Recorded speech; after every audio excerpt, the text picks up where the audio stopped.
Olá, meu nome é Caroline Carenhato e hoje a gente vai discutir medo de palco. Bora juntos?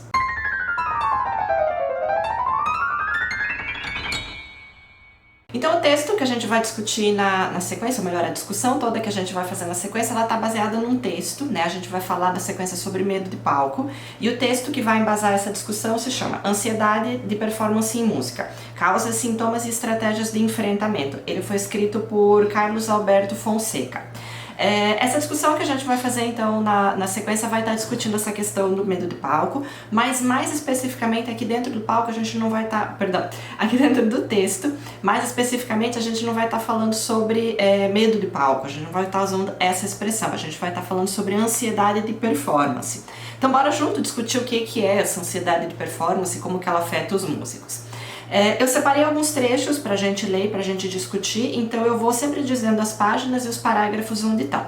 Eu quero começar já logo ali na página 342, que é a primeira página do texto, em que a gente vai ter o resumo, depois logo embaixo a introdução. Vou ler já logo o primeiro parágrafo da introdução. Ele diz assim: Stiptoe e Fiedler afirmam que diversas pesquisas têm demonstrado que a ansiedade de performance em música, que vai estar sendo chamada aqui no texto de MPA, entre os músicos de orquestra é frequente e problemática. Então esse problema que a gente vai estar discutindo, ele é muito recorrente, ele acontece muito, por exemplo, entre músicos de orquestra, né? Em verdade, trata-se de uma profissão na qual, desde a formação até o ingresso no mercado de trabalho, o músico se encontra submetido a um alto nível de estresse ocupacional, situação que, em geral, é desconhecida do grande público, que associa essa atividade a lazer, né? Então é justamente essa ideia, né? Os músicos de orquestra, embora o público geralmente pense, nossa, eles fazem uma atividade altamente prazerosa, né? Eles tocam um instrumento, tocar um instrumento é tão gostoso, é tão legal, né? Isso nem é trabalho para algumas pessoas, né? Isso é diversão. Mas essas pessoas ignoram que esses músicos de orquestra, por exemplo, eles estão submetidos a um alto nível de exigência, né? Eles estão, nesse caso, como diz o texto, né? Estão submetidos a um alto nível de estresse ocupacional, né? Porque eles têm cobranças muito grandes ali dentro do seu ambiente de trabalho, né? Continuando a discussão, né? Mais dois autores ali, né, Karasek e Theorel, em estudo que realizaram e avaliaram a pressão sanguínea de músicos de orquestra, constataram que ela era mais alta que em indivíduos que ocupam atividades notadamente conhecidas como estressantes, como é o caso, por exemplo, dos controladores de voo. Então olha que interessante, músicos de orquestra chegam a demonstrar mais estresse, e essa demonstração de estresse aqui nesse caso do estudo foi observada pela pressão cardíaca, né, pela pressão sanguínea. Músicos de orquestra demonstram mais estresse que pessoas que trabalham, por exemplo, como controladores de voo, né, que tem uma exigência muito grande ali de atividades, tem que dar conta às vezes de um tráfego aéreo muito grande e estão fazendo uma atividade que é altamente perigosa, né? Um erro de um controlador de voo coloca em risco aí a vida de um voo inteiro, às vezes de 2 voos inteiros, né? Então a gente está falando aí de uma pessoa que tem na sua mão 300, 500, 600 vidas, né? Tocar em orquestra então chega a ser mais estressante do que cuidar da vida de tantas pessoas assim ao mesmo tempo, né? Então segundo esse estudo aqui. Ainda tem outro estudo que está sendo apontado, né, de Lima, que afirma que o medo de errar, de ser repreendido e humilhado diante dos seus pares, ou ainda de perder o emprego, ele assume razões de ordem psicossomática, como tremor, choro, nervosismo, ansiedade e aceleração de movimentos. Então é tudo isso que os músicos da orquestra vivem, né? Eles estão nessa pressão por perder o emprego ou de repente serem humilhados, serem expostos ao ridículo na frente dos seus colegas por algum maestro, etc, né? E é todo esse medo que provoca esse estado de ansiedade nos músicos da orquestra e que, como o texto está dizendo aqui, né, resulta não só nessa ansiedade, nesse sentimento, né, digamos assim, mais interno, né, menos observável, mas resulta também em coisas muito observáveis, né, como por exemplo, ele está dizendo aqui, né, assumir reações de ordem psicossomática, né, como tremor, choro, né, tudo isso daqui são, a gente vai discutir na sequência, né, são reações desencadeadas pela própria ansiedade, né. Então, músicos da orquestra, para além daquela ideia do senso comum, né, de que estão fazendo uma coisa extremamente prazerosa, não, músicos da orquestra sofrem muito com essa questão que a gente vai discutir no texto da sequência, né, que é a ansiedade de performance.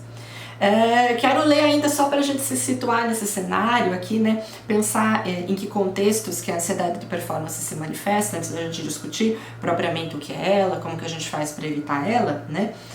Vou ler o parágrafo logo da sequência. Ele começa assim: a MPA manifesta-se independentemente do músico ser amador ou profissional. Olha que dado interessante. A gente falava agora há pouco sobre músicos de orquestra, músicos que desempenham profissionalmente essa função de tocar, né? Mas a ansiedade de performance também vai aparecer em músicos que trabalham como amadores, né?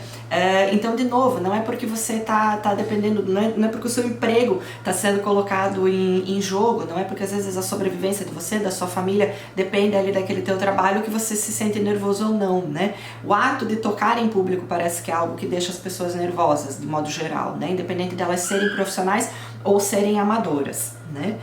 Vou direto pular na última frase desse parágrafo. Ela diz assim, né? Ela também se manifesta, essa ansiedade de performance, também se manifesta em músicos jovens, em crianças e em adolescentes, ou seja, não é só em adultos que ela aparece, né? Estudantes de música clássica apresentam um nível maior de ansiedade em performance do que estudantes de jazz. Não é que estudantes de jazz não tenham ansiedade de performance, mas músicos de formação clássica têm mais ansiedade, sofrem mais com essa questão, né? Então aqui está a discussão, né? Ansiedade de performance é uma coisa que vai atingir todo mundo, basicamente, né? Todo mundo que toca, em alguma medida, em alguns casos, às vezes mais, às vezes menos, né? Como, por exemplo, aqui essa diferença entre os músicos de jazz e os músicos clássicos, né? Provavelmente isso está associado aí às questões, enfim, de exigência mesmo ali por trás, né? Ou a questões próprias ali do mundo da música clássica, que às vezes não existem em quem toca jazz, né? Que faz música nas jam sessions, né? Com amigos, num ambiente mais descontraído, né? Menos aquela tensão da orquestra, com o maestro, com a necessidade de ser perfeito, né? De ser cobrado, de ser humilhado na frente dos seus pares, né? Enfim, então, ansiedade de performance é essa coisa aí que vai estar afetando todo mundo, né? Quem faz música vai estar submetido a sentir ansiedade, né? Isso é uma coisa que não se escapa a ninguém, né? Até mesmo como o texto diz na sequência, músicos que fizeram carreira, que foram reconhecidos como como performers de alta qualidade, né? Pessoas muito capazes no seu campo de atuação, na música, né? Até mesmo essas pessoas relataram durante longos tempos aí na sua carreira sentir muito nervosismo, né? Sentir muito essa ansiedade de performance antes de entrar no palco. Então é uma coisa que não tem como escapar, todo mundo tá sujeito a ter, né? Mas vamos começar a entender um pouquinho o que é essa ansiedade de performance que a gente está falando tanto, né? O que causa ela, o que são, enfim, o que ela provoca, o que provoca ela, né? Lembrando que nesse texto da sequência a gente tem algumas questões para responder, né? A gente vai ter sempre as nossas questões norteadoras de leitura, e o que a gente precisa responder nesse texto é: número 1, o que é ansiedade de performance? Número 2, o que a ansiedade de performance provoca, ou seja, né, uma vez ela é instalada, o que ela provoca, o que ela causa. E a número 3, a ansiedade de performance é causada pelo quê? O que faz a ansiedade de performance aparecer? E a gente ainda tem uma quarta questão para responder no texto de hoje, que é: o que pode ser feito para a gente enfrentar a ansiedade de performance? Então bora, que o texto da sequência vai ajudar a gente a pensar essas questões. A gente vai começar a ter um pouquinho de resposta para essas perguntas aparecendo aqui nesse parágrafo que eu vou ler na sequência. Então eu estou na página 343, eu vou ler aquele parágrafo antes de considerações sobre a MPA, é o terceiro parágrafo da página. Eu não vou começar do começo dele, eu vou pegar ele pelo meinho dele, né? Eu estou mais especificamente na quinta linha. A quinta linha começa assim, a frase da quinta linha, né? Wilson e Holland assinalam que a ansiedade de performance é sentida geralmente como um medo, muitas vezes incapacitante, né? Um medo que impossibilita a pessoa, né? Deixa a pessoa incapacitada, impossibilita a pessoa de fazer algumas coisas, né? Então ela é sentida geralmente como um medo, muitas vezes incapacitante, de performance em público. Então o medo de se expor em uma situação de performance pública, né? Como em qualquer situação de medo, ocorre um aumento da adrenalina, né, que é uma resposta fisiológica do corpo mesmo, né, preparando o organismo para uma resposta de luta ou fuga. A gente já vai voltar a falar um pouquinho sobre essa resposta, né. O O que deveria gerar uma adaptação não acontece, pois o medo não permite, né? Ou seja, não é necessário, não é possível atacar ou fugir de uma plateia, né? E isso termina por afetar a performance. Então, o que o texto está dizendo? Ele está explicando pra gente aqui como é que funciona esse mecanismo de luta ou fuga. O que é isso? A gente, enquanto espécie animal, nós seres humanos, a gente é, digamos assim, programado biologicamente para, diante de uma situação de medo, responder com isso que o texto chama de resposta de luta ou fuga, né? E essa resposta de luta ou fuga, ela é ativada no nosso organismo com a descarga grande de adrenalina, né? Então, sempre que a gente está numa situação de medo, sempre que a gente tem medo, a gente não tem esse medo infundadamente, né? Por exemplo, pensando lá em termos evolutivos, né? Se você vê um predador, você vai sentir medo, e é importante você sentir esse medo, porque esse medo vai gerar uma série de respostas ali no teu organismo, uma série de respostas fisiológicas que vão te dar condições para que você fuja desse predador, ou para que você lute com esse predador, por isso o nome da resposta de luta ou fuga, né? E essa resposta, como a gente dizia, ela é desencadeada por uma descarga grande de adrenalina, né? Sempre que você tem medo, o seu corpo começa a produzir adrenalina, né? E a adrenalina é esse hormônio aí que vai ser responsável por exemplo, fazer o teu corpo acelerar os batimentos cardíacos, né? E isso é importante, por exemplo, numa situação de perigo, para que você corra, né? Para que o seu corpo consiga ter energia, consiga ventilar o suficiente para você conseguir fugir ou para você conseguir lutar, né? O teu corpo tá te preparando, tá te colocando em condições para isso. A mesma coisa, por exemplo, tem a ver com a respiração, que às vezes fica acelerada, né? Fica descontrolada. Idem, é para você conseguir ter uma resposta de luta ou fuga diante daquela situação de medo que seja compatível, que vai te permitir lutar ou fugir, né? Por isso, do mesmo modo, né, quando você sente ansiedade da performance, na verdade o que você está sentindo é um medo muito grande de uma situação de performance em público, né? E como todo medo, ele vai desencadear, ele vai fazer o teu corpo produzir adrenalina, né? E o que acontece quando o teu corpo produz adrenalina? Ele faz acelerar batimentos cardíacos, ele acelera a tua respiração, ele gera aquele tremor, né, que a gente sabe, tudo isso é o teu corpo se preparando, te dando energia para você sair correndo muito rapidamente ou para você lutar com um medo que você vai ter ali na tua frente, né? Só que isso não é possível, por exemplo, numa situação de performance em público, porque embora o medo seja da plateia, embora o medo seja das pessoas que estão te assistindo e do que pode acontecer ali naquela situação em que você está exposto, né? Você não pode lutar com a plateia, você também não pode fugir da plateia, né? Afinal de contas, o que você quer é justamente se apresentar para aquela plateia, né? Então, o teu organismo fica mal adaptado nessa situação, né? Ele não tem como usar toda aquela adrenalina que está sendo produzida ali para lutar ou fugir. Então, o que acontece? Aí gera o tremor, gera o ataque cardíaco, a boca fica seca, etc, né? Todas essas reações que provavelmente você conhece aí com toda certeza, né? Que são muito típicas de quando a gente sente medo, de quando a gente sente essa ansiedade de performance, né?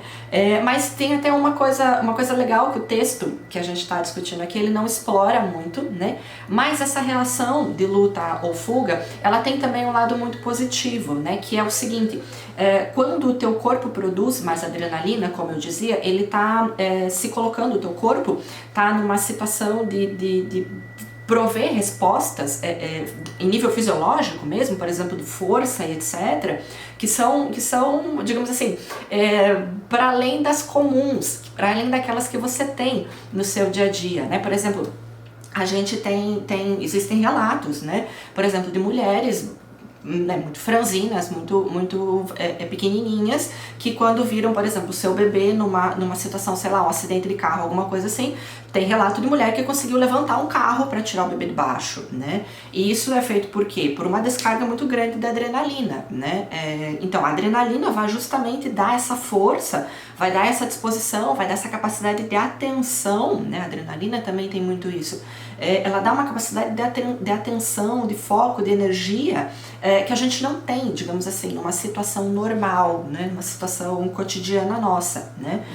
Então também tem um lado muito bom da descarga da adrenalina, também tem um lado muito bom de você ficar nervoso, que é justamente você ter um vigor, às vezes físico, muito maior do que você teria, por exemplo, numa situação em que a tua adrenalina está mais baixa, né? Então, por exemplo, para você, sei lá, que precisa tocar um instrumento ou que está tocando um repertório que de repente exige esse vigor físico, esse vigor vem, né?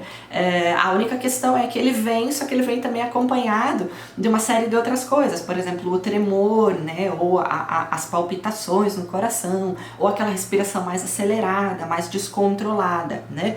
Mas aí que tá também de novo, né? Se você se acostuma a sentir esse tipo de sensação, se você se acostuma a lidar com essas respostas que o teu organismo dá por uma descarga muito grande de adrenalina, você também pode aprender a usar esse nervosismo a seu favor, né? Então na sequência a gente vai discutir muito, a gente geralmente foca muito os lados negativos da ansiedade de performance, desse medo, dessa descarga de adrenalina muito grande que acontece no organismo, né? Mas essa descarga também tem o seu lado muito positivo, né? Que é dar mais disposição física mesmo, né? Que é dar, às vezes, mais atenção para você fazer o que você precisa fazer no palco, né? É só questão da gente saber usar, da gente justamente treinar, né? Então, isso é até interessante a gente pensar, né? Não é que, como a gente dizia antes, né? Não é que os grandes músicos, não é que os músicos profissionais não sintam ansiedade, não é que eles não tenham essa descarga grande de adrenalina antes de entrar no palco. Eles também têm. A única coisa é que eles aprenderam a usar isso muito, muito, muito a seu favor, né? Eles aprenderam a usar isso muito bem. E eu acredito que o grande segredo é justamente a gente conseguir chegar nesse ponto, né? Em que a gente consegue aproveitar de modo bacana toda aquela descarga de adrenalina que o nosso corpo produz, né? Mas enfim, bora continuar o texto na sequência. O que a gente está fazendo até aqui, o que esse parágrafo demonstrou um pouquinho pra gente, é a resposta para o que é essa ansiedade de performance, né? Então a gente viu aqui que a ansiedade de performance é isso, esse medo muito grande, às vezes um medo incontrolável, um medo incapacitante, um medo que te incapacita, por exemplo, de tocar, de se apresentar em público, né? Mas enfim, é um medo muito grande dessa situação de performance pública, né? Isso é a ansiedade de performance, né? E esse medo, como a gente discutiu, ele provoca uma descarga de adrenalina no teu corpo que gera essa resposta de luta ou fuga, que a gente vai já ver um pouquinho mais na sequência o que são o que essa resposta de luta ou fuga provoca no nosso organismo. A gente já discute ela. Então bora continuar. Vou naquele parágrafo ali do Considerações sobre MPA, né? O novo título, tô ainda na página 343. A gente começa com uma citação a um autor, né? Kesselring define a MPA como um estado de excitação e ansiedade que ocorre antes ou durante uma performance diante de uma plateia. Então, olha que interessante, a gente está falando aqui sobre um estado de excitação, um estado de ansiedade, que ocorre antes ou durante. Então, geralmente a gente pensa muito naquele frio da barriga, né, que acontece antes do momento de entrar no palco, mas não. Essa ansiedade que a gente está falando é aquela que também acontece enquanto a gente está tocando o repertório, né? Muitas vezes, durante a execução, ela tende a diminuir um pouquinho, mas não necessariamente, né? Então, a gente está falando sobre essa ansiedade que acontece no antes e no durante também. Continuando, essa ansiedade acaba resultando em uma tarefa difícil de ser realizada ou desprazerosa, né? Então, quando você está ansioso, você consequentemente vai achar desprazeroso, vai achar mais difícil fazer aquilo que você tem que fazer, né? Tocar o teu repertório, por exemplo, né? Aí continuando, né, mas essa atividade, mesmo sendo difícil e desprazerosa, ela tem que ser feita, né, e isso afeta a autoestima da pessoa, né, a pessoa vai acabar fazendo alguma coisa forçada, né, alguma coisa que não é legal, que ela não se sente bem fazendo, e isso acaba trazendo, na verdade, uma consequência, né, ele traz uma causa também, né, que é essa baixa na autoestima. Então aqui a gente também já está respondendo um pouquinho o que é essa ansiedade de performance e o que ela provoca, né? O que são as causas dessa ansiedade de performance, né? Uma vez ela instalada, o que ela vai provocar. O parágrafo da sequência também está respondendo a mesma coisa para a gente. Ele diz assim: Miller chama a atenção para o fato de que a ansiedade de performance não é diferente da ansiedade em geral, né? Então essa ansiedade que a gente tem antes de entrar no palco, ela é simplesmente uma ansiedade normal, que inclusive as pessoas aí que não são músicos também sentem, né? E essa ansiedade, ela implica em sentimentos de medo, então, como a gente já dizia, né, de medo e apreensão, que são acompanhados, então, por uma excitação fisiológica, né, por essa excitação fisiológica que a gente já discutiu, que é desencadeada pela adrenalina, né, então uma descarga grande da adrenalina provoca essas respostas fisiológicas, essas respostas no teu corpo, né, essas coisas que a gente consegue observar acontecendo na gente mesmo, né. Não são só sentimentos mais subjetivos, né? São coisas bem físicas, o seu corpo treme, sua boca seca, etc, etc, né? Tô indo na sequência, virei a página ali, página 344. A primeira linha desta página, ela começa, tem uma frase no finalzinho dessa linha que começa dizendo assim, né? Essa ansiedade, só pode ser entendida como uma fobia social, ou melhor, essa ansiedade, né, ela pode ser entendida também como uma fobia social em razão do medo de humilhação. Então, a gente também pode dizer que a ansiedade de performance é um tipo de fobia social, né? Essa fobia é um medo muito grande, né? E nesse caso um medo, uma fobia social, né? Ou seja, um medo de situações sociais, né? De situações que envolvem o convívio com outras pessoas, né? Então a ansiedade de performance também pode ser caracterizada, também pode ser definida como um tipo de fobia, como um tipo muito grande de medo, né? Vou no parágrafo da sequência. Esse parágrafo também vai estar explicando um pouco pra gente, na verdade, agora mais especificamente não o que é propriamente a ansiedade de performance, mas o que causa ela, né? O que faz ela aparecer. Bora ler esse segundo parágrafo da página 344. É interessante observar alguns aspectos referidos por Strongman sobre a ansiedade.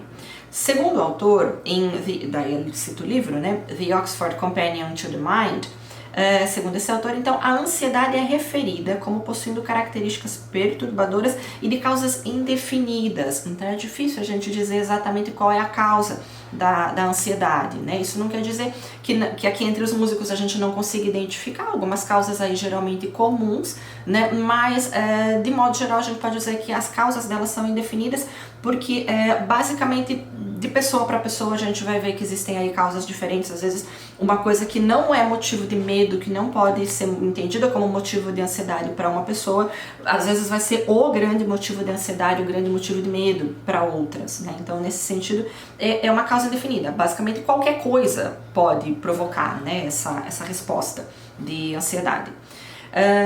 Então, mas de todo modo o que a gente pode dizer é que um dos aspectos básicos da ansiedade parece ser a incerteza, né? Então uma das coisas que provoca a ansiedade, que faz a ansiedade aparecer, é justamente isso, é a incerteza do que vai acontecer, né? Provavelmente você me entende, provavelmente você concorda com isso que o texto está falando, né? O que te faz ficar ansioso, por exemplo, antes de tocar um repertório, antes de fazer um concerto, ou o que te deixa com medo de subir no palco? É a incerteza, é o medo do que vai acontecer, né? A incerteza, por exemplo, se aquela passagem difícil do teu repertório vai sair, ou sei lá, é a incerteza de como que o público vai responder aquilo que você está tocando, né? Então, basicamente, o que a gente pode dizer aqui é que a causa, né, o que deixa os músicos ansiosos, ou o que deixa eles com medo dessa situação da apresentação pública, são as incertezas, né? Você não saber o que vai acontecer quando você subir ao palco, quando você começar a tocar, né?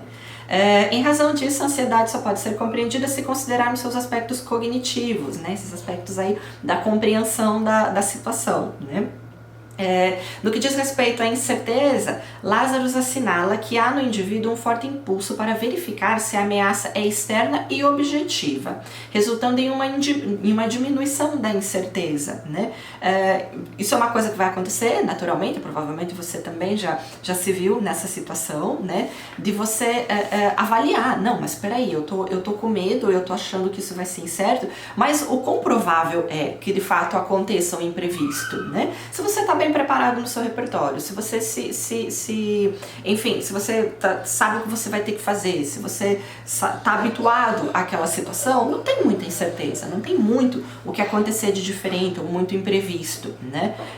Então a gente geralmente tende também a fazer essa avaliação, né? Será que a ameaça que eu tô percebendo, essa ameaça externa, será que ela é de fato uma ameaça, né? Será que tem motivo para eu temer a incerteza ou não, né?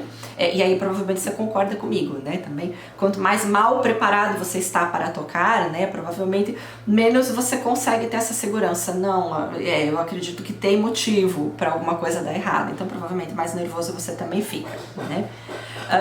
Aí continuando, entretanto, como o problema é de ordem existencial, como a questão não é só bem objetiva, né, não depende só de uma constatação das questões externas, né, como também depende de questões mais existenciais, mais subjetivas, tão logo nos ajustamos a uma ameaça objetiva, outra toma o seu lugar. Então provavelmente você também já viu, né? Você até pondera, não, eu tô bem preparado, né? Não tem, eu estudei bem meu repertório, eu, sei lá, me familiarizei com essa sala antes de começar a tocar, eu já dei uma tocada aqui, eu já sei como é que o som vai funcionar, eu já sei como é que o meu instrumento vai responder, enfim, não tem, da minha parte, não tem nada assim muito objetivo para eu dizer que algo vai dar errado ou que algo imprevisto vai acontecer. Mas, tão logo você faz esse tipo de constatação bem objetiva, provavelmente você é levado também, né, pelas suas questões mais pessoais, né, como o texto diz aqui, por suas questões mais existenciais, né, provavelmente você já é levado a substituir esse medo por um outro, né, tá, da minha parte tá tudo ok, mas e meu professor que tá na plateia, que tá assistindo, eu não posso controlar o que ele vai pensar ou como ele vai responder, né, e a plateia, sei lá, ou quem tá, meus colegas que estão ali me assistindo, eu não posso controlar as críticas que eles vão fazer, né, então, enfim, embora a gente consiga, de modo muito objetivo, se livrar de algumas incertezas, né, ou mesmo calcular, avaliar o risco de algumas situações, então logo a gente faz isso, a gente acaba colocando outra minhoca, digamos assim, na cabeça, né, a gente acaba substituindo aquela incerteza por uma outra ainda, né. E isso acaba sendo, como o texto diz aqui, né, um mecanismo que é natural, um mecanismo que é próprio do ser humano, a gente vai fazer esse tipo de coisa, né, não é só com você que isso acontece, é com todo mundo que esse processo existe, né, isso é próprio da gente, isso é próprio da nossa subjetividade, do que nos constitui enquanto espécie, né, todo mundo sente esse mesmo tipo de coisa, né.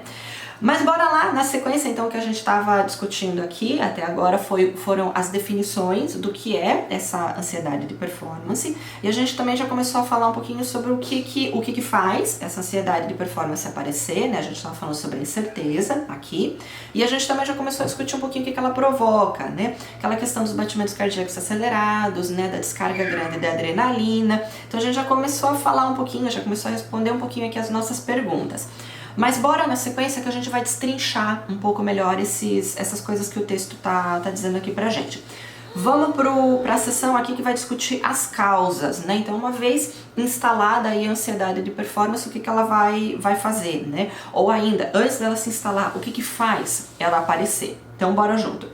Vou ler direto o primeiro parágrafo dessa sessão, causas. Ele diz assim: Kenny e Osborne apontam que muitas características de desordem relacionadas com a MPA, então com a ansiedade de performance, elas são apresentadas na idade adulta e frequentemente originam-se cedo, durante o desenvolvimento musical, né? Então, muito daquilo que os adultos vão demonstrar em termos de ansiedade de performance não vai surgir na vida adulta. Como a gente já dizia, crianças também demonstram ansiedade de performance, crianças também ficam nervosas, também ficam com medo antes de subir no palco, né? Embora elas tenham uma pressão muito menor, né? Embora o que se exija delas em termos de domínio no seu instrumento ou de realização musical, né, seja muito menor, né? Embora o nível de exigência de cobrança com elas seja muito menor, ainda assim as crianças apresentam, né, essa questão da ansiedade de performance. E o que os adultos vão demonstrar muitas vezes é consequência de questões que foram adquiridas ali, né, durante o desenvolvimento musical deles. Então, a ansiedade de performance no adulto, ela surge como reflexo do que ele construiu durante o seu desenvolvimento musical, né.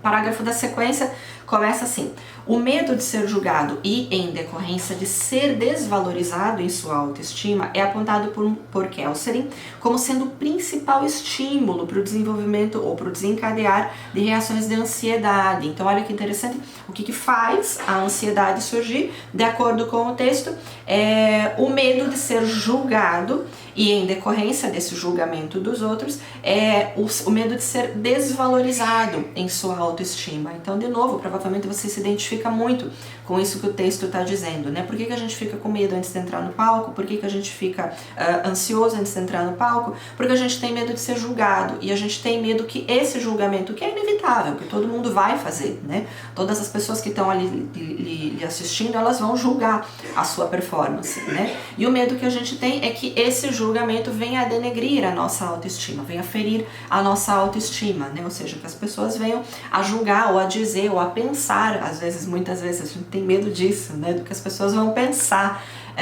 E a gente tem medo que as pessoas pensem, digam, façam coisas que venham a nos ferir, venham a ferir a nossa autoestima, né? Venham a dizer que a gente não é capaz, ou que, enfim, né? Venham nos colocar em uma situação de desmerecimento, né? Então, de novo, né, a gente está falando desse medo do julgamento, dessa incerteza, né, do que os outros vão pensar. E mais do que isso, né, é esse medo, essa incerteza de que isso que os outros vão pensar, vão falar ou vão poder fazer, nos coloque em risco, né, coloque a nossa autoestima em risco. Seguindo, a gente vai falar um pouquinho ainda mais sobre causas. Página 3, 4, 5, vou no segundo parágrafo, vou ler direto ele, né? Galvão aponta outros elementos estressores, tais como as apresentações durarem em geral em torno de 2 horas, né, nesse caso apresentações da orquestra, exigindo um esforço adicional do músico, tendo em vista ser um tempo muito superior aos 30 a 40 minutos de alta concentração a que o ser humano pode ser submetido, né? Então aí um outro fator estressor, né, uma outra coisa que causa essa ansiedade, esse medo nos músicos, né, esse medo de não dar conta de uma apresentação muito longa, né? Por exemplo, aqui no caso da orquestra, as apresentações de 2 horas de duração, né? A gente sabe que, né, por exemplo, no caso dos instrumentos que tocam às vezes um concerto inteiro, né, que 2 horas é certamente muito tempo, é muito mais do que a nossa capacidade de concentração, nossa capacidade humana de concentração dá conta de ficar focada em uma atividade, né? Então exigir de um músico aí 2 horas de concentração absoluta para não errar, para tocar tudo certinho, para fazer aquilo que o maestro está pedindo, exigir essas 2 horas de concentração do músico é algo sobre-humano, né? Então, até mesmo um concerto de 1 hora aí de duração, vamos pensar, não é raro um concerto, por exemplo, de um solista durar 1 hora, né? Se a gente for parar para pensar, 1 hora não é pouco tempo, né? 1 hora é um tempo de concentração aí que ultrapassa os 30, 40 minutos, que são ali o tempo ideal de concentração da maioria das pessoas, né? Então, por si só, a atividade de tocar em público, ela é estressante, né? Porque ela exige muita concentração da gente, uma concentração que a gente pode dizer que é sobre-humana, né? Que está para além das capacidades do ser humano, né? Mas continuando o texto aqui, ele diz: tensões relacionadas com as indicações de entrada dadas pelo maestro, né? Essa é outra coisa. Se você é músico da orquestra, aí você me entende, né? Às vezes aquela incerteza, esse maestro não dá entrada claro, esse maestro tem uma coisa muito própria lá na hora de dar entradas, né? Isso com certeza também ajuda a estressar os músicos, né? Ajuda a contribuir para esse medo do que vai acontecer, será que lá na hora eu vou conseguir responder direito à entrada ou não vou conseguir, né? Enfim, essas questões todas provocam a ansiedade, né? Continuando ainda, a natureza conflituosa do ambiente orquestral como resultado de diferentes abordagens interpretativas, entre outros, né? Então a gente tem mais uma causa aqui, né? O que deixa os músicos tensos antes de entrarem no palco são essas diferentes abordagens, né? Às vezes você tem um colega de naipe ali do teu lado que usa uma técnica diferente, que vai criticar o modo como você faz, o modo como você toca, né?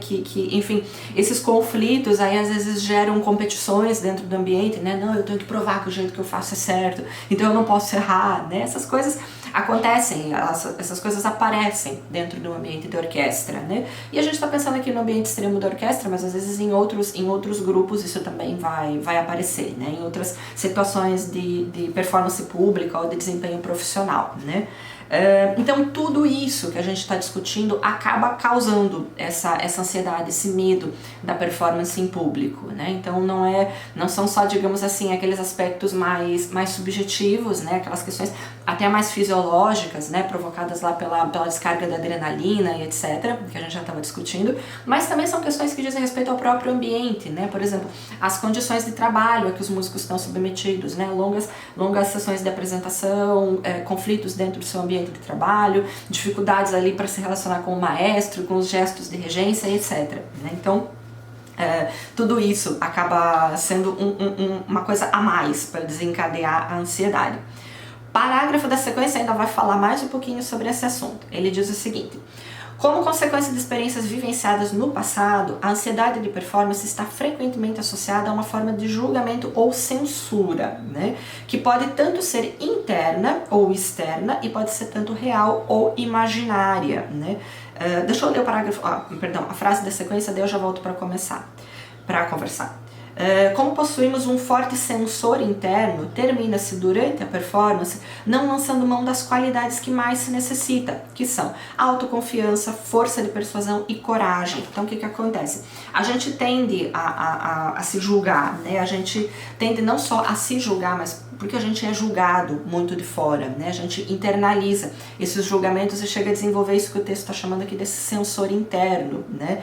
Isso, como o texto está falando, todo mundo tem, né? Todo mundo desenvolve por conta das experiências que a gente vai vivendo ao longo da vida e que a gente vai acumulando, né? O ato de fazer música é se expor a um julgamento, né? E a gente é julgado o tempo todo durante a nossa formação musical, durante a nossa vida enquanto músicos, né? A gente é julgado pelos professores que estão avaliando a nossa performance, que estão ali, é lógico, buscando nos corrigir, buscando fazer a gente avançar enquanto músico, né? Mas a gente é julgado também pela plateia, né? Bem ou mal, às vezes o julgamento é positivo, às vezes o julgamento é legal, mas às vezes ele também não é, né? Então a gente tá o tempo todo vivendo com essa espécie de censura, né? E muitas vezes essa censura não é nem real, essa censura às vezes ela é imaginada, às vezes ela não condiz com a realidade, né? Às vezes a receptividade da plateia é muito maior, muito melhor do que aquela que a gente esperava, né? Mas a gente tá se cobrando, a gente tá imaginando às vezes que os outros estão achando um lixo tudo aquilo que a gente tá fazendo, né? Por causa desse sensor interno que o texto tá falando, né? Então a gente internaliza muito esses julgamentos que vêm do exterior, né? Às vezes faz até julgamentos imaginários aí que não condizem com a realidade. Mas o que esse sensor interno faz, né? Na verdade é ele o grande causador aí da situação de ansiedade, do medo e etc. Porque ele acaba nos incapacitando, né? Ele acaba, por conta dessa censura muito grande, acaba nos impedindo de fazer aquilo que a gente precisa fazer, que precisa fazer muito bem para conseguir ter sucesso numa apresentação musical, né? Que é isso aqui que o texto está dizendo, que é autoconfiança, né? Bons músicos precisam ser autoconfiantes, né? Porque a autoconfiança ela vai justamente te dar essa certeza, né? Entre aspas, né? Certeza a gente nunca consegue ter, mas enfim, ela vai te dar, digamos assim, essa certeza de que não, eu tô preparado, não tem nenhum imprevisto, não tem nenhuma coisa incerta para acontecer, né? Então, consequentemente, essa autoconfiança, ela vai reduzir aqueles efeitos negativos da ansiedade de performance, né? Ela vai fazer reduzir a ansiedade do músico. O músico vai conseguir ter um melhor desempenho se ele se sentir menos ansioso, né? E esse sensor interno, às vezes muito forte, né? Essa censura que a gente introjeta muito fortemente na gente, ela geralmente incapacita a gente de ter, por exemplo, essa resposta de autoconfiança, de dizer, não, eu sou capaz, eu vou lá, eu vou fazer, não tem nenhum imprevisto que pode vir a acontecer. Eu tô bem preparado, eu me preparei, eu estudei, eu dei uma passadinha aqui antes, eu sei como é que o ambiente vai responder, não tem nada de incerto para acontecer. Eu sei que eu sou capaz, eu vou lá e eu vou fazer, né? Então essa autoconfiança, ela é minada quando a gente tem esse sensor interno censurando a gente, impedindo a gente de fazer o que é necessário fazer, né? O que acontece também? Diminui a nossa força de persuasão e a nossa coragem, né? A nossa força de persuasão é aquela força que a gente tem de convencer os outros que eu sou capaz, que eu tô fazendo, que vai dar certo, né? Já viu o músico que sobe no palco derrotado, né? Aquele músico que no primeiro erro, ele já... desculpa aí, aquele que para a apresentação no meio, às vezes pede desculpa pro público, tenta recomeçar, ou não vai dar certo, deixa pra próxima música, né? Então isso é resultado desse sensor externo que a gente introjetou muito forte lá na gente, que impede a gente até mesmo de persuadir, de convencer os outros que eu sou capaz, tô fazendo tudo certo, né? Mesmo que eu esteja fazendo errado, eu faço carão de que tá tudo certo e bora adiante, né? Porque muitas vezes o público não percebe, né? O público só percebe se você para, se você avisa que você errou, né? Na maioria das vezes é isso que acontece. E ainda a falta de coragem, né? Essa falta de acreditar que não, eu vou meter o peito e vou fazer o negócio acontecer, né? Porque eu sou capaz, eu sou autoconfiante, eu vou persuadir meu público se alguma coisa de errado, né? E tudo isso às vezes acaba indo por água abaixo, a gente não consegue colocar em prática quando esse sensor interno ele é muito grande, né? Então, de novo, o que a gente está discutindo aí são as causas, né? O que faz a ansiedade de performance aparecer, é esse julgamento muito, essa censura, às vezes muito exacerbada, que a gente tem com a gente mesmo, né? E a gente introjeta isso em razão daquelas censuras que a gente recebe de fora e que muitas vezes não são imaginárias, né? São bem reais, por exemplo, a censura de um professor, ou às vezes dos pais, ou dos próprios colegas, né? A gente acaba às vezes introjetando isso e às vezes a gente introjeta também de forma exagerada. Às vezes é mais imaginário, o medo ali é mais imaginária a censura que estão fazendo com a gente do que propriamente ela é real. Às vezes é coisa que a gente inventa com a gente mesmo, né? Mas enfim, falamos um pouquinho sobre as causas, né? Vamos discutir ainda as causas aqui nessa sessão nova chamada O Papel da Performance e da Plateia. Eu vou ler direto esse primeiro parágrafo aqui nosso, esse que começa com Catherine, mas eu vou pular lá para a metadinha dele. Tá exatamente na metade. Tem uma frase que começa assim, com há um aspecto. Achou? Vou lá dessa frase. Há um aspecto ambivalente na performance que a torna muito difícil. Por um lado, é o querer ser ouvido e visto, né? Se você sobe num palco para tocar é porque você quer que os outros te escutem, é porque você quer que os outros te vejam, né? Mas tem um aspecto ambivalente, né? Como a gente estava dizendo. Por um lado, é o querer ser ouvido e visto. Por outro, o querer se proteger, que vai ser justamente resposta dessa questão que a gente dizia, né? Da reação de luta ou fuga, que a gente falava antes, né? Eu quero subir no palco, eu quero mostrar o que eu tô fazendo, eu quero que os outros me vejam, eu quero que os outros me escutem, mas ao mesmo tempo eu sei que eu vou ter medo antes, esse medo vai provocar uma descarga de adrenalina, vai fazer desencadear uma reação de resposta ali de luta ou fuga, e daí eu vou ter vontade de fugir. Então é muito ambivalente essa questão. Ao mesmo tempo que eu quero me apresentar, eu também não quero me apresentar, né? É muito essa dualidade que o músico vive ali antes de entrar no palco, né? Até vou achar aqui na sequência, vou colocar na sequência nesse vídeo, tem, por exemplo, Nelson Freire, né? Ele era uma pessoa, não sei se vocês assistiram o documentário, vou tentar achar para colocar aqui no vídeo na sequência. O documentário do Nelson Freire tem um trecho em que ele é filmado nos bastidores, né? Ele parece uma criança, né? O empresário, as pessoas em volta dele precisam praticamente empurrar ele assim para entrar no palco, para começar a tocar, né? Então é muito... Quando eu leio esse trecho do texto, eu lembro muito do Nelson Freire, né? Muito essa ambivalência. Ao mesmo tempo que a gente quer tocar, ao mesmo tempo que a gente tá ali, a gente se dispôs, a gente chegou até o teatro, a gente vestiu nossa melhor roupa, a gente se preparou para estar ali. Então, ao mesmo tempo que a gente quer estar ali, a gente não quer estar ali, né? A gente precisa praticamente de alguém empurrando a gente lá atrás pra gente voltar pro palco, né? Pra gente entrar no palco. Então é justamente essa dualidade que os músicos vivem, né? Deixa eu ver se eu acho o Nelson Freire, vou botar ele pra tocar aqui na sequência. Je ne vais pas m'asseoir sur ça tout le temps. À cause que je ne veux pas l'abîmer avant de jouer. Ça va? C'est joli? Aïe, je deviens nerveuse.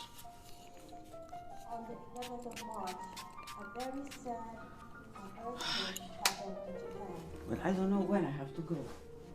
Comment je sais?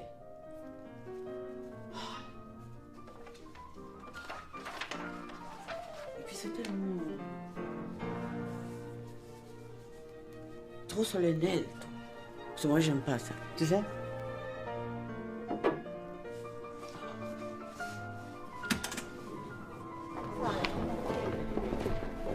I think I have a fever. I feel very strange today. I'm very tired. Very sleepy. I really don't want to play, you know. Now I'm like this.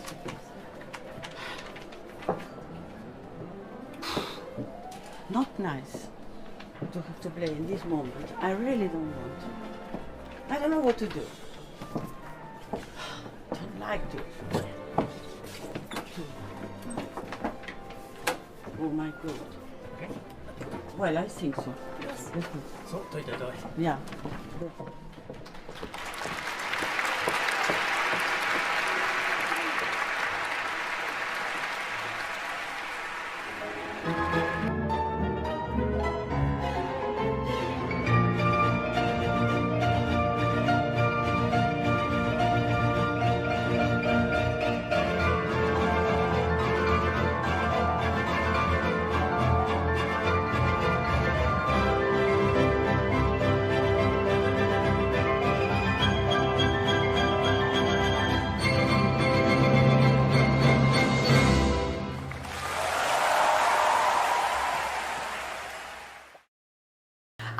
nosso continua, né? Então ele falava dessa dualidade, né? Um aspecto ambivalente na performance que a torna muito difícil. Por um lado, é o querer ser ouvido e visto, por outro, o querer se proteger. Quando o músico não atende às expectativas do sensor interno, né, dessa censura que a gente tem com a gente mesmo, ou quando o perfeccionismo demanda um controle total, há um grande aumento de tensão, prejudicando a concentração e desviando o foco na tarefa, resultando numa influência sobre os domínios cognitivos e podendo resultar numa completa desorientação, né? Então é isso, né?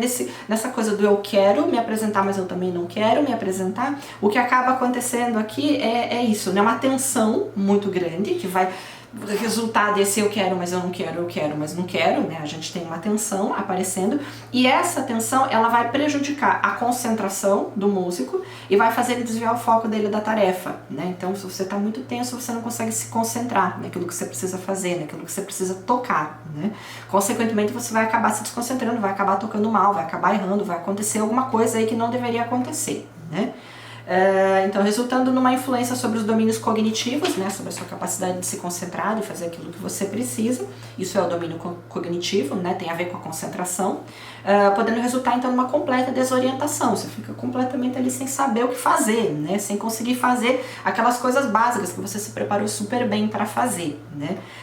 Então, de novo, aí o grande problema está nesse sensor interno que a gente falava, né, nessa autocobrança que a gente tem e que às vezes ela vai justamente colocar a gente numa situação que já é complicada, né? A gente fica nessa saia justa do eu quero me apresentar, mas eu não quero, eu quero fugir, mas ao mesmo tempo eu quero me mostrar, né? Se o seu sensor interno ainda está ali ajudando a desequilibrar essa balança, aí vai tudo por água abaixo, né? Então a grande questão aqui é que a gente já está vivendo essa dualidade, a gente já está vivendo essa tensão, né? Então o negócio é não fazer a maionese desandar mais do que ela já está com tudo pronto ali para desandar, né? A gente já está com tudo no jeito para dar errado, né? Então o negócio é manter a calma, né? Porque a situação ela já é ambivalente, ela já é complicada por si só, né? Parágrafo da sequência continua falando sobre isso, né? Sobre essa questão das causas. Em um estudo conduzido por LeBlanc, Jean, Obert e Silvola, esse estudo, então, com jovens integrantes de uma banda de música, foi verificado nesse estudo que a presença de uma plateia estava associada com altos níveis de ansiedade em performance, comprovando assim estudos anteriores e outros vários que ele menciona aqui, né? Então, o que causa ansiedade nas pessoas é basicamente ter uma plateia, né? Com certeza você sabe isso, né? Você toca super bem sozinho na tua casa, fechado no seu quarto, você não tem ansiedade de performance nessa situação, né? Não dá medo, não dá suor, não dá boca seca, não dá taquicardia, não dá nada daquelas coisas que dá quando você tá na coxia, esperando para entrar no palco, né? Mas olha que interessante, né? Bastou ter plateia, pronto, o medo todo surge, né? A ansiedade de performance surge, né? Então a gente pode até dizer aqui, entre aspas, que um dos causadores da ansiedade de performance é justamente isso, né? Essa situação da apresentação pública, é o fato de a gente ter uma plateia, né? Então aqui a gente já respondeu essa nossa pergunta, né? O que faz a ansiedade de performance aparecer? A gente já viu aqui que é, então, o fato de a gente ter plateia, o fato de a gente estar se apresentando na frente de outras pessoas, e o parágrafo anterior também falava que ele é resultado de um estresse, digamos assim, que vai surgir naturalmente dessa dualidade, do querer se apresentar, mas do querer fugir ao mesmo tempo por conta dessa resposta de fuga, né, de luta ou fuga que o nosso organismo tem naturalmente, que a gente tem naturalmente enquanto espécie humana, né? E que bom que a gente tem, porque se a gente não tivesse, a gente com certeza não conseguiria ter chegado aqui no ano 2000 evoluído do jeito que a gente, quer dizer, evoluído, né, há controvérsias, mas enfim, a gente não teria conseguido chegar aqui hoje em dia enquanto espécie, né? Isso é uma reação importante do nosso organismo, né, para a nossa própria sobrevivência. Virei a página aqui, fui lá na 346, né? Para não dizer que o texto nosso não fala sobre a parte boa também desse nervosismo, vamos discutir um pouquinho aqui. Na 346, aquele tem uma seçãozinha chamada A Função do Sistema Nervoso. Bora ler aquele parágrafo da sequência, dessa função do sistema nervoso. O parágrafo diz assim: a atuação do sistema nervoso simpático tem dois aspectos contrastantes. Primeiro, ele age como estimulante, aumentando o estado de alerta e também o aumento da concentração, né? Então esse sistema nervoso simpático aqui, ele é ativado lá pela descarga da adrenalina que a gente tem na resposta de luta ou fuga ali, né? E essa ativação desse sistema nervoso simpático, ela tem dois aspectos aí, né? Primeiro, como a gente estava dizendo, ele age como um estimulante, aumentando o estado de alerta e também o aumento da concentração, então aquilo que eu dizia antes. A adrenalina alta significa concentração muito alta, né? O estado de alerta muito alto. Porque lá, né, se a gente for analisar do ponto de vista evolutivo, isso era importante, né? Você está concentrado, você estar alerta, por exemplo, para você conseguir lutar contra um predador ou contra alguma situação de ameaça ali, né? É importante a gente estar concentrado, é importante a gente estar alerta. E olha que legal isso, você também precisa, para você tocar bem, tá concentrado, tá alerta, tá rápido para responder, né? Então olha que legal, né? Quando a gente tem frio na barriga, quando a gente tá numa descarga da adrenalina grande, a gente tá com a faca e o queijo na mão, né? A gente tá com a concentração, a gente tá num estado de resposta fisiológica em que a concentração vai estar ali num nível altíssimo, e isso é muito bom pra gente tocar, né? A gente vai conseguir responder muito rápido, né? Mas seguindo o que o texto diz, a qualidade do estado de prontidão para agir está relacionada com o gráfico em U invertido. O que é isso? Imagina um gráfico, vou botar o desenho aqui no cantinho, tá? O gráfico do U invertido, né? Baixos níveis, o que esse gráfico diz, né? Que em baixos níveis de excitação, eles não são motivadores o suficiente. Então olha que interessante, se a gente olhar ali no comecinho do U, né, o que é um baixo nível de motivação? É o comecinho do U nosso, por exemplo, né? Em um baixo nível em um baixo nível de excitação, a gente não tem motivação o suficiente, ou seja, se eu não estou muito excitado para fazer uma coisa, se eu não estou muito propensa a fazer uma coisa, eu não vou fazer aquela coisa, né? Minha motivação está num nível baixo também. Então, excitação baixa significa motivação baixa, né? Olha os eixos ali, né? Eu vou desenhar aqui os eixos, né? O eixo sim, motivação, e o eixo assim, horizontal, a excitação, né? Então, excitação ali no começo e motivação ali no começo, ou seja, o comecinho do nosso U, significa, né? Se eu tenho pouca excitação, eu também tenho pouca propensão a fazer alguma coisa, né? Eu também estou um pouco motivado a fazer alguma coisa. Já no nível elevado, né, se a excitação está no nível muito elevado, ela interfere com a performance, haja vista que atrapalha a concentração, cria bloqueio de memória e a perda de equilíbrio, por exemplo, nas mãos e na voz, né? Então olha o contrário ali, né? Se eu for para o outro ponto, para o outro extremo do U, né, para outra pontinha dele, eu estou no estado em que a excitação é altíssima, né? Mas consequentemente, por conta dessa excitação muito alta, a minha motivação também vai ser muito baixa, porque eu tô tão excitado que eu não consigo controlar ali a minha mão, a minha voz, a minha concentração, eu não consigo me controlar para fazer bem alguma coisa, né? Então qual que é o ponto ideal? É justamente o topo do U invertido, né? A barriguinha do U lá em cima, né? Que é exatamente o que? É quando a minha excitação, ela tá num nível médio, ela não é nem muito baixa, nem muito alta, porque quando eu chego nesse nível médio, eu tô lá no topo da minha motivação, eu tô no momento melhor para eu agir, no momento melhor para eu tocar, eu tô altamente motivado, engajado, tô com tudo ali, ó, funcionandaço para eu conseguir fazer bem o que eu tenho que fazer, né?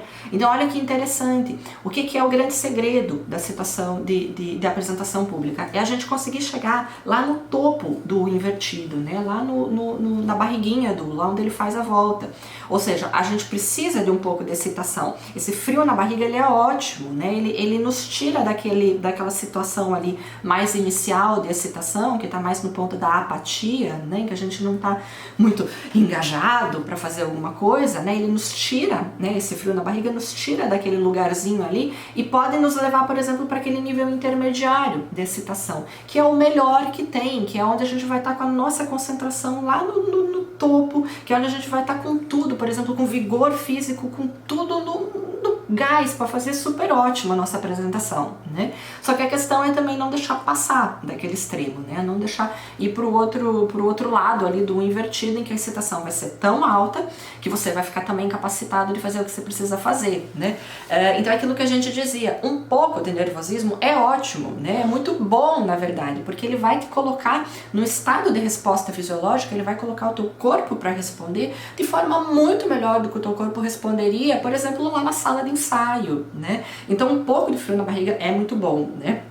A questão é justamente a gente aprender a lidar com isso, né? A gente aprender a responder também de forma positiva, aceitar esse nervosismo, primeiro de tudo, né? Como algo positivo também, né? Não só como algo negativo, como aquele vilão, aquela coisa que a gente tem que se livrar dele, né? Não, o nervosismo também tem seu lado muito bom, né? A questão é a gente saber usar ele a nosso favor, né? Mas enfim, bora continuando, a gente tem as nossas questões para responder. Vou ali na parte dos sintomas, aqui a gente vai começar a ver um pouquinho o que a ansiedade de performance ela provoca, uma vez que ela apareceu, o que ela causa, né? O que são os sintomas, o que aparece uma vez que ela está instalada. Vou com vocês nessa parte dos sintomas, a gente tem um parágrafo, uma citação, 2, 3, o terceiro parágrafo dessa página, na verdade ele é o penúltimo parágrafo, se você preferir, da página 346. Vou ler ele inteirinho, ele é um parágrafo pequenininho, ele fala assim: DB classifica as manifestações da MPA em 3 grupos. Então, como é que a ansiedade de performance ela pode se manifestar? Basicamente de 3 formas, né? Primeiro, como perturbações físicas, por exemplo, tais como sudorese, taquicardia, né, aumento do batimento cardíaco, ou tremor. Você conhece isso, né? Quando você está com medo de subir no palco, quando você está ansioso para entrar no palco, você sente isso, né? Essas perturbações de ordem física. Ainda, a ansiedade de performance se manifesta com comportamentos inconvenientes, por exemplo, como tiques, né? Às vezes as pessoas têm comportamentos inconvenientes, provavelmente você deve de conseguir pensar nos seus aí, né? Comportamentos inconvenientes que aparecem quando você está nervoso, né? Coisas que você não faz no dia a dia, mas você faz aquela desgraça daquele comportamento quando você está, por exemplo, com ansiedade ali para entrar no palco, né? E um outro terceiro tipo de resposta, né, ou melhor, de sintoma que a ansiedade de performance provoca, são perturbações de ordem cognitiva, né, como por exemplo pensamentos inquietantes e injustificados, ou ainda falta de concentração, né. Então quando a gente pensa nesses aspectos cognitivos, são aquelas coisas que se passam por dentro da sua cabeça antes de você subir no palco para tocar, né.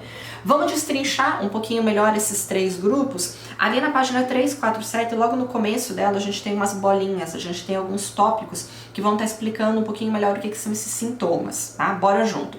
O que ele diz aqui? Ele fala sobre alterações no comportamento motor, ou seja, essas alterações físicas, né? Mais especificamente no comportamento motor, ele quer dizer alterações na nossa capacidade de, por exemplo, produzir gestos, do nosso corpo responder com movimentos, né? Motor tem a ver com isso, né? A questão dos movimentos do corpo. Então a gente vê alterações, né, no comportamento motor, como por exemplo, tremor das mãos, tremor da voz, dos braços, joelhos ou pés, ainda respiração irregular, mudança da expressão facial, roer de unhas, né? Tudo isso daqui são sintomas, né? São coisas quando a gente vê alguém fazendo isso, você já sabe que tá nervoso para entrar no palco, né? Ainda a gente vai ver questões que dizem respeito ao corpo aqui, né? Reações do corpo são reações do sistema nervoso autônomo, sistema nervoso simpático e parasimpático. Esse sistema nervoso autônomo, você deve lembrar lá das tuas aulas de biologia, são aqueles órgãos, aquelas partes do nosso corpo que respondem de forma autônoma, né? Ou seja, que eles respondem sem que eu queira, né? Eu não preciso mandar, por exemplo, o meu coração bater. Meu coração bate sem eu precisar mandar. Meu pulmão também funciona respirando sem que eu precise mandar ele respirar, né? Eu não preciso me preocupar que eu nunca vou esquecer de respirar, meu coração nunca vai esquecer de bater, né? Tudo isso são funções aqui do nosso sistema nervoso autônomo, né? O nosso sistema nervoso é o nosso cérebro que dá o comando para essas partes do nosso corpo agir. A gente não precisa pensar em dar o comando para elas agirem, por exemplo, diferente de um braço, diferente de uma perna, etc, né? Então, a gente vai ver reações no sistema nervoso autônomo, como por exemplo, palpitação, sudorese, ruborização, respiração entrecortada ou hiperventilação, mãos úmidas, inquietação, caminhar para frente e para trás, perda da sensibilidade ou sensação nos dedos. Tem gente que sente isso, né? Para de sentir os dedos, para de sentir as mãos, né? que é mais distúrbios gastrointestinais, né, boca seca, perda de apetite, náusea, vômitos, ida frequente ao toalete, aumento da vontade de urinar, diarreia, insônia, tudo isso aqui são coisas que você não controla, né, que acontecem quando se manifesta ali a ansiedade de performance. Ainda a gente vê sentimentos subjetivos, então aqui mais da ordem pessoal, né, mas que diz respeito mais a essa questão dos pensamentos, né? Então, sentimentos subjetivos, que podem parcialmente ser influenciados por respostas motoras e respostas também no sistema nervoso autônomo, né? Então, esses sentimentos subjetivos, muitas vezes eles vêm em consequência daquelas respostas mais fisiológicas, daquelas respostas do corpo, né? Do que a gente está falando? De aumento da irritabilidade e da vulnerabilidade, a gente está falando de depressão, de ansiedade, sentimento de estar desamparado, exaustão, pânico, perda de controle, angústia, sentimento, por exemplo, de fraqueza ou de tontura, medo, a gente já tinha falado, ele está repetindo, terror súbito, abalo, embotamento, baixa autoestima, ou seja, todas essas coisas de natureza mais subjetiva, que muitas vezes são provocadas, como a gente dizia, por questões bem objetivas, né, por respostas que o nosso corpo está dando diante daquela situação.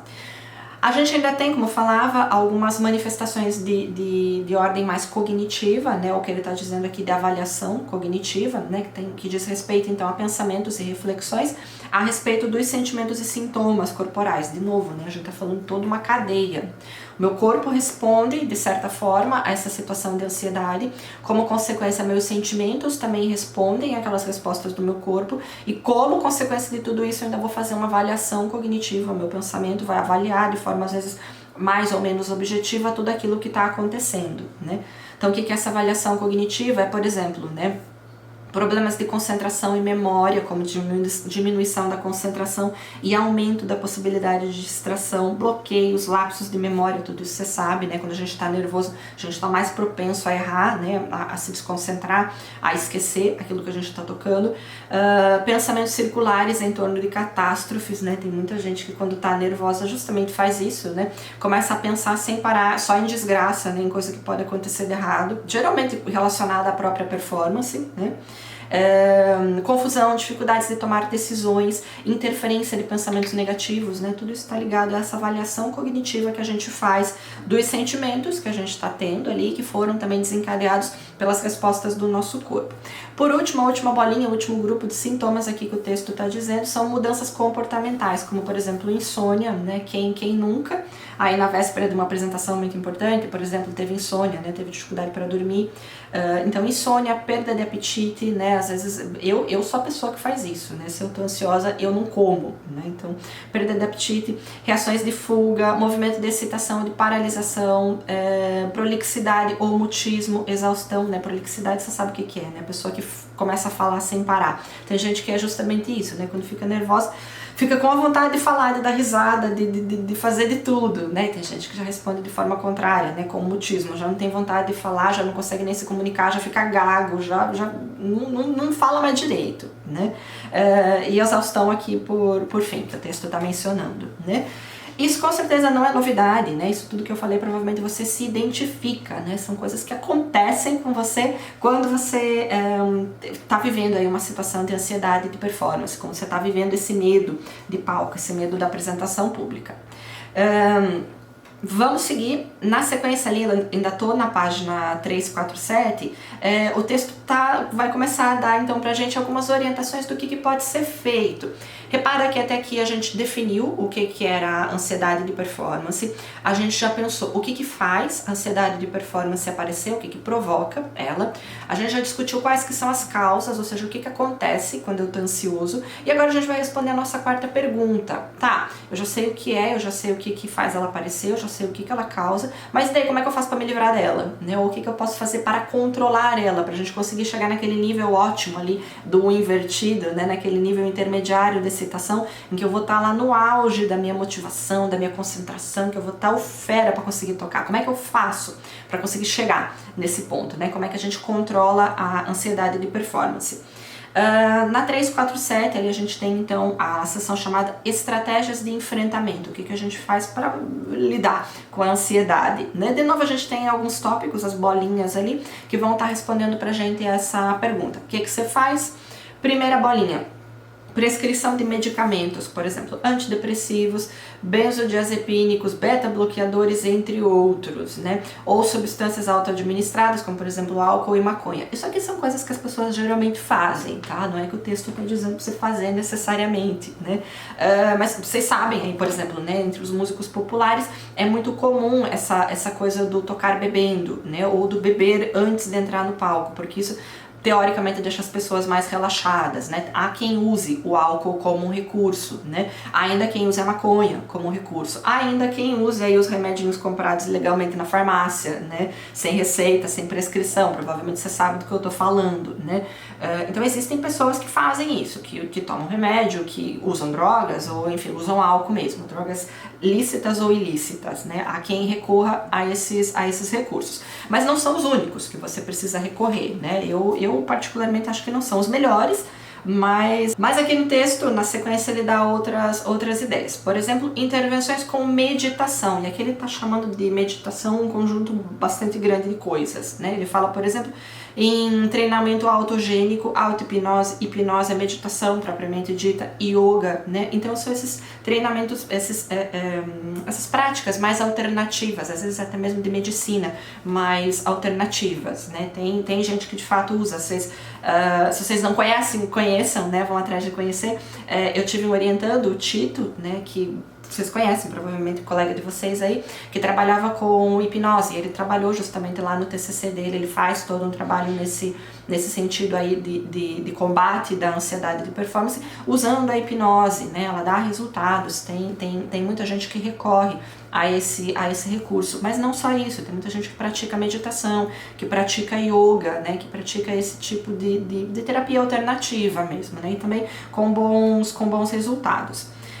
Ainda existem outros tipos de intervenções, por exemplo, intervenções fisiológicas e físicas, por exemplo, exercício aeróbico, técnica da Alexander, né? Então você pode praticar, por exemplo, exercícios de respiração antes de subir no palco, né? Por exemplo, respirar fundo, segurar o ar, isso é muito legal, isso ajuda muito a controlar a adrenalina, né? Respira fundo, segura o ar por um tempo, né? Aí solta tudo, repete esse tipo de exercício. Você vai ver que se você tá numa situação de nervosismo, isso ajuda a baixar um pouco a adrenalina, isso ajuda a colocar a adrenalina num patamar ali ideal, tá? E o tipo de coisa que você pode fazer antes de entrar no palco, ninguém vai nem reparar que você tá fazendo, né? Então, exercícios aeróbicos, técnica de Alexander, biofeedback, massagem, treinamento para relaxamento muscular progressivo e etc, né? Então, algumas dessas coisas você precisa de alguém para fazer, por exemplo, a ideia da massagem, da técnica da Alexander, né? São treinamentos que a gente faz para o corpo mesmo, para o corpo aprender a responder, né? Alguns deles você precisa de outra pessoa para fazer, outros você aprende com outra pessoa a fazer em você mesmo e etc, né? Então isso são intervenções fisiológicas ou físicas, né? São coisas que você faz no seu próprio corpo para o seu corpo conseguir responder melhor àquela situação de adrenalina, né? Ainda, intervenções cognitivas, como por exemplo, treinamento de assertividade, técnica de atenção focada, terapia cognitivo-comportamental, ou também chamada de reestruturação cognitiva, mudança de estilo de vida, entre outros, né? Essas intervenções cognitivas, na grande parte, o que ele está dizendo é que são terapias, né? Você precisa de um psicólogo para fazer esse tipo de intervenção cognitiva, né? Então, de novo, é algo que você depende um pouquinho mais do outro para o outro te dar esse feedback, né? E por fim, aqui ele está trazendo um outro exemplo de terapia, né? Que é a musicoterapia, com aplicação de técnicas de relaxamento com música, né? Enfim, o que fazer para não ficar nervoso, ou melhor, para controlar o seu nível de ansiedade de performance, aí tem 1000 alternativas, algumas o texto tá dando, né? Como eu disse, algumas podem ser mais auto-administradas, você mesmo pode fazer com você próprio, outras você precisa de ajuda de um profissional, de alguém capacitado para você conseguir fazer, né? Por exemplo, a medicação, não é legal você tomar por conta própria, é legal você procurar uma prescrição médica, né? Ainda essas terapias, né, aquelas que você precisa de um fisioterapeuta ou de um terapeuta, por exemplo, especializado em alguma técnica dessas aqui que a gente mencionou, enfim, algumas delas você vai depender de outras pessoas para te ensinarem ali os mecanismos ou para fazerem com você, né? Mas enfim, tem coisa que a gente já discutiu aqui que você mesmo pode fazer com você, né? Por exemplo, exercícios físicos, né? Antes de entrar no palco, para você gastar essa adrenalina, para você consumir ela, ou então exercícios de respiração que vão justamente ajudar a estabilizar a questão da adrenalina, né? Então, tudo isso pode ser usado aí para evitar ou para tentar colocar naquele nível intermediário ali do invertido o nosso estado de excitação, né? Para que a gente consiga usar o frio na barriga, digamos assim, da melhor forma possível, né? Usar ele a favor da gente e não contra a gente. Porque ele pode sim ser usado a favor, ele é muito legal se a gente consegue controlar ele, se a gente consegue usar ele para fazer a nossa performance ficar melhor, beleza?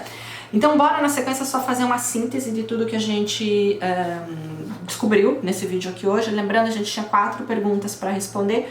Primeiro, a gente ia pensar o que era a ansiedade de performance, né? A gente viu que a ansiedade de performance é um medo, né? Muitas vezes incapacitante, é um medo que te impossibilita de tocar. E é um medo do que, mais especificamente, é um medo de performance em público, é um medo de se apresentar na frente de outras pessoas. A gente também viu que a ansiedade de performance é um estado de excitação fisiológica, né? Então o teu corpo vai responder de forma excitada, né? Então é um estado de excitação fisiológica e de ansiedade que ocorre quando antes ou durante uma performance em público, né? Então a gente viu que a ansiedade é isso, essa coisa que dá antes, essa coisa que dá durante a apresentação. Ainda a gente viu que a ansiedade pode ser entendida como uma fobia social, ou seja, como uma espécie de medo social, de medo de pessoas, de medo da convivência com outras pessoas, ok? Pergunta número 2 nossa era o que a ansiedade de performance provoca, né? O que uma vez ela é instalada, ela vai fazer aparecer. A gente viu que ela que ela provoca um aumento de adrenalina, consequentemente o surgimento de uma resposta de luta ou fuga, né? E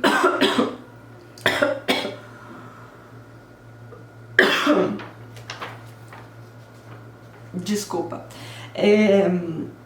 Então a gente vê consequentemente o surgimento de uma resposta de luta ou fuga, e como o meio ele não vai permitir você nem lutar nem fugir com a tua plateia, afinal de contas não faz o menor sentido você subir no palco para brigar com a plateia, né? Como o meio, como a situação não vai permitir isso, né? A tua performance vai ser comprometida. Então o que a ansiedade de performance provoca? Em primeiro lugar, um aumento na adrenalina que ocasiona uma resposta de luta ou fuga e que como consequência prejudica a sua performance, se você não souber usar ela a seu favor, né? O que mais ainda que ela provoca? Ela torna a performance difícil e desprazerosa, né? Mas mesmo ela sendo difícil e desprazerosa, você tem que ser feita porque você se comprometeu com o teu público, você se propôs a estar ali naquela situação. Então é algo difícil, é algo desprazeroso, mas que tem que ser feito. Consequentemente isso afeta a tua autoestima, né? Então o que a ansiedade provoca? Provoca ali um comprometimento na autoestima, né?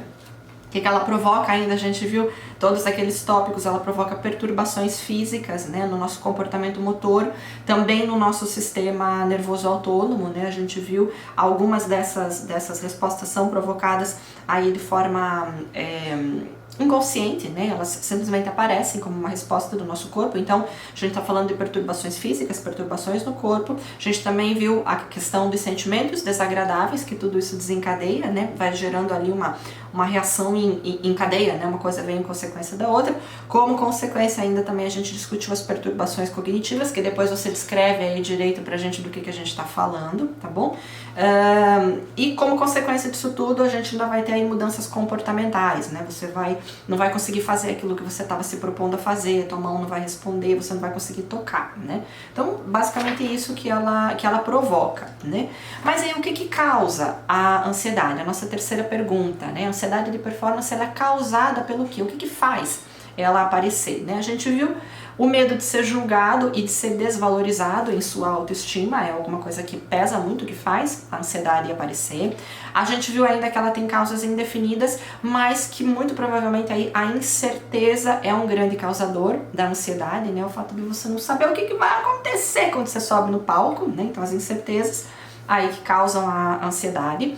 Terceira coisa que a gente discutiu, por exemplo, dentro da orquestra, o que causa é, por exemplo, essa duração sobre-humana dos concertos, né? Porque vão para além, que duram muito mais do que aquela faixa de concentração que a gente, enquanto ser humano, dá conta de ficar concentrado, né? São apresentações que vão para além dos 30, 40 minutos, né? Que exigem um grande esforço de concentração. A gente viu que também o que provoca essa ansiedade são tensões relacionadas ali, por exemplo, às indicações de entrada do maestro, e a gente viu também tensões com colegas ali devidas a diferenças de abordagens, também podem provocar esse tipo de reação, né? Esse tipo de ansiedade na performance. A gente ainda falou sobre julgamento de censura, né? Esse censor interno, esse censor externo, né? Então essa censura às vezes real, às vezes imaginária, que faz a gente ter medo de se apresentar em público. A gente também falou que a performance é algo naturalmente estressante, né? Porque a gente está justamente ali, né, naquela situação de querer se expor, de querer se apresentar em público, mas também de estar respondendo, estar sob efeito de uma reação de luta ou fuga, né? Então você fica ali entre a cruz e a espada. Eu quero tocar, mas eu quero fugir, né? Então isso gera uma situação naturalmente estressante, né? Que vai ser propensa aí o surgimento da ansiedade, né? E a gente viu ainda que outra coisa que provoca a ansiedade é o fato de a gente ter público, né? Se você tem público, você vai ficar nervoso. Se você não tem ninguém para te assistir, provavelmente você não fica, né? Então a presença de público também é, digamos assim, uma das causas da ansiedade. E por último, a gente viu aqui o que pode ser feito, né, para a gente enfrentar a ansiedade. A gente tem uma descrição mais detalhada disso tudo, mas é basicamente medicamentos que a gente pode usar ou interferências aí, ou intervenções mais no campo da meditação ou das terapias alternativas, né? A gente ainda falou no terceiro caso de intervenções mais fisiológicas ou físicas, né? Por exemplo, exercícios de respiração, exercícios físicos mesmo, né? Para, enfim, trabalhar o corpo como um todo, né? Por quarto, a gente ainda falou de terapias cognitivas ou até mesmo da musicoterapia, ok? Então, o que fazer tem bastante aí, tem bastante coisa que você pode fazer por você mesmo. Às vezes, algumas você vai precisar aí da ajuda de algum profissional, ok? Então era basicamente isso que a gente tinha para discutir sobre medo de palco. Agora fica aí a deixa para vocês, tá bom? Para cada um conseguir chegar usando essas dicas aqui do texto, né? Ou mesmo procurando ajuda com outras pessoas, para cada um aí conseguir chegar naquele estado ali do invertido, naquela linha do meio ali da excitação, do nível ideal de excitação, para vocês chegarem no máximo da motivação e no desempenho ali ideal, tá bom? Então lembra, o frio na barriga também tem seu lado bom, né? Não é uma coisa só pra gente temer, pra gente querer evitar, né? O ideal seria se a gente não tivesse frio na barriga. Que nada, o frio na barriga tem seu lado muito bom, tá? A questão tá em a gente conseguir usar ele a nosso favor, tá bom? Então, meta de vida aí pra vocês, músicos, tá bom? Conseguir usar ele a seu favor, conseguir fazer com que os estudantes de vocês também usem esse nervosismo a seu favor. Beleza? Então era isso que a gente tinha pra discutir no texto de hoje. A gente se vê no próximo vídeo. Tchau, tchau. Um adendo, eu sei que você vai pra internet, eu sei que se você não sabe, você vai descobrir isso que eu vou falar na sequência, tá bom? A questão dos remédios, vou falar o nome, tá bom? Tem os Inderais da vida e os beta-bloqueadores que as pessoas usam pra conter nervosismo, pra conter ansiedade, né? Resolvi voltar aqui para gravar isso, porque eu tenho certeza que se vocês forem pra internet, vocês vão descobrir, vão ver relatos de pessoas falando: não, é maravilhoso, vai lá, usa, dá super certo. Mas por que eu digo para vocês não fazerem esse tipo de coisa, né? Não só porque eu tenho alguma responsabilidade enquanto professora de vocês, né? Já que a gente tocou sobre esse assunto, né? Eu preciso ser responsável nesse assunto, mas é porque já ouvi muito, eu própria já tomei, tá? Já ouvi muito relato, pra mim ele não teve um efeito tão negativo, mas de fato é o tipo de medicação que deixa você meio abobado, assim, né? Você não consegue responder do modo como você responderia, você fica mais lento, você fica mais devagar, tá? Tomei uma ou duas vezes, depois não tomei mais, tá? Já ouvi relato de gente que tomou e teve, assim, uma catástrofe de apresentação, justamente porque a pessoa começa a responder de um modo que não é previsível de forma alguma, né? É de um modo assim que a pessoa nunca se imaginou numa situação pública sentindo tão relaxada, assim, tão devagar para pensar, tá bom? Então esse tipo de remédio, esses beta-bloqueadores, eles justamente bloqueiam a produção de adrenalina, tá bom? Eles são remédios que não foram feitos para esse tipo de finalidade. Eles não têm, por exemplo, o Inderal, né? Ele não é um remédio que foi fabricado para as pessoas ficarem menos nervosas antes de subirem no palco, né? Ele é um remédio usado para quem tem problema cardíaco, tá bom? Então, inclusive, dependendo de como é a sua situação cardíaca, aí a gente nunca sabe como ela é, a gente nunca sabe como o seu organismo vai responder ao remédio. Dependendo de como seu organismo for responder, você pode inclusive ter um troço, né, do coração, porque isso é remédio cardíaco, isso é remédio para as pessoas usarem, para quem tem problema cardíaco, né? As pessoas usam para controlar o nervosismo antes de entrar no palco, porque justamente ele é um beta-bloqueador, né? Ele tem a função de bloquear a produção de alguns hormônios, né, relacionados à produção de adrenalina. Então ele teoricamente serve para deixar a pessoa com menos tremores, para não sentir palpitação, para não ficar com boca seca e etc, né? Mas eu falo por experiência própria que o que ele provoca são outras coisas assim tão inesperadas quanto, tá bom? E não adianta você tomar ele antes de você estar nervoso. Eu fiz assim, né, quando eu tomei. Eu tomei ele antes só pra ver se eu não ia ter um ataque cardíaco, não ia morrer, não ia cair dura, né? Aí não morri, não caí dura, daí eu resolvi tomar ele então antes de uma situação de apresentação pública, né? E o teu corpo responde completamente diferente. Uma coisa é você tomar ele sem você estar nervoso e outra coisa é você tomar ele nervoso, né? E eu conheço gente que tomou e que ficou assim, que fala que nunca mais voltaria a tomar porque teve realmente uma performance comprometida, muito mais comprometida do que se tivesse tocado nervoso, tá bom? Então, assim, eu sei que vocês vão pra internet, que vocês vão pesquisar o nome do remédio, por isso eu resolvi falar. Eu sei que na internet muita gente vai dizer, nossa, maravilhoso, não sei o que, não sei o que. Mas eu particularmente falo por experiência própria, eu não gostei de quando eu tomei. Conheço gente que também falou a mesma coisa, e sem contar no risco que às vezes vocês vão estar... o risco que vocês vão estar colocando a vida de vocês, né? Só Deus sabe como é que o organismo de vocês, como é que o coração de vocês vai responder a um remédio que funciona para problemas cardíacos, né? Então eu resolvi falar assim abertamente sobre o assunto, inclusive sobre o nome do remédio, porque se você ainda não sabe o nome do remédio, você vai pesquisar e às vezes você vai ver uma informação que, enfim, não procede, né? Uma informação que aí não tá muito relacionada com a vida real, tá bom? Pra mim, o que eu acho que funciona melhor pra combater nervosismo? Primeiro de tudo, eu acho que você tem que botar na tua cabeça que foda-se, velho. Desculpa, tá gravado, né? Vai pro YouTube, inclusive. Mas foda-se o que os outros vão pensar, entendeu? Se você tá bem preparado, se você estudou, se você tá ali fazendo o teu melhor, dane-se. Né? Eu acho assim, tem gosto pra tudo, tem gente que odeia músicos excelentes, tem gente que adora, gente muito ruim. Então, com certeza, né? Nem Jesus Cristo agradou todo mundo, você não vai agradar todo mundo, faça você o melhor que você tiver pra fazer. E com certeza você vai agradar alguém, nem que seja sua família e seu namorado, né? Mas alguma pessoa você vai agradar com isso que você tá fazendo, né? Como eu digo, tem gosto pra tudo, né? Então, acho que a primeira coisa que você precisa fazer é ligar o foda-se, não com você mesmo, não com a sua preparação, não com os seus estudos de música. Acho que isso, se você fez o seu melhor, se você estudou, se você tá ali dando 100% de você, o que você pode fazer depois disso, depois que você se preparou muito bem, é ligar o foda-se porque os outros vão pensar. Então acho que a primeira coisa que ajuda você a controlar o seu nervosismo é justamente isso, né? Você ligar essa chavinha. E segundo, eu acredito que, é lógico que mesmo assim, uma coisa que funciona pra mim, né? Mesmo eu ligando foda-se, você fica nervoso, você fica ansioso com a situação, né? Então o que funciona melhor? Exercício de respiração. Pra mim é a melhor coisa, muito melhor do que tomar remédio, né? Porque é aquela coisa que eu disse também, né? Eu sou cantora, vocês sabem, né?